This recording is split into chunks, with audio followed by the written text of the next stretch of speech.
అండి అందరికీ. అనప గింజలతో ఈవినింగ్ స్నాక్ రెసిపీ చూద్దామా? ఫస్ట్ అయితే అనప గింజలంతా కూడా నేను ముందు రోజు నైటే నానబెట్టుకున్నాను అనమాట. మరుసటి రోజు మనం ఇలా పీల్ తీసేస్తే వచ్చేస్తారనమాట.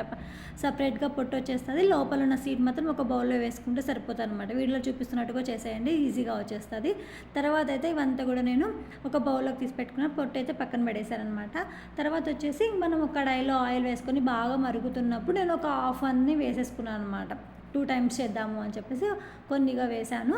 తర్వాత మంచిగా ఫ్రై చేసుకోవాలన్నమాట. మనం సిమ్లోనే పెట్టుకొని ఫ్రై చేసుకోవాలి. ఇలా మంచిగా ఫ్రై చేసుకుంటే నేను ఇప్పుడు సౌండ్ వినిపిస్తాను, అలా రావాలన్నమాట. అప్పుడైతే మంచిగా ఉంటుందన్నమాట.